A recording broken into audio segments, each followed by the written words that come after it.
బాలు మౌనిక, ప్రభావతి విషయంలో బాగా ఆలోచించి ఒక నిర్ణయం తీసుకుంటాడు.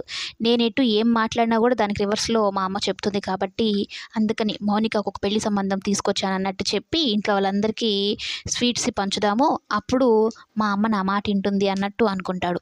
అయితే ఒక మంచి సంబంధం చూశాను. లారీ డ్రైవరు, మా నాన్న డ్రైవరు, నేను డ్రైవరు, నాకొచ్చే బావ గూడా డ్రైవర్‌గా ఉంటే ఇంకా బావుంటదని అయితే చెప్పడంతో, సత్యం బాలు మాటలు అర్థం కాక తల పట్టుకొని కూర్చుంటాడు. ఇక నా కూతురు మహర్జాతకురాలైతే దానికి నువ్వు లారీ డ్రైవర్ సంబంధం తీసుకొస్తావా?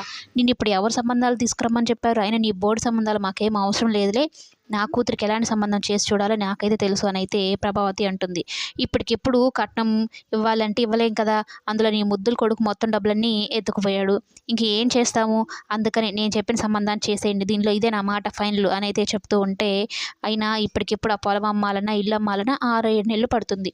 అంతలోపు దీన్ని ఇంట్లో పెట్టుకో ఉండాలి. ఇవన్నీ ఎందుకు అనైతే చెప్తూ ఉంటే, ఈ 6, 7 నెలలు నేను ఖాళీగా ఇంట్లో ఉండే బదులు జాబ్ చేసుకుంటా అన్నట్టు మౌనిక కూడా చెప్తుంది. ఇక బాలు మాటకి ప్రతిదానికి రివర్స్ అవుతుంది కాబట్టి ప్రభావతి సరే అన్నట్టు ఒప్పుకుంటుంది. ఇంకా అన్నా చెల్లిద్దరూ కలిసి చేతులు గుద్దుకుంటూ సంతోషపడుతూ ఉంటారు.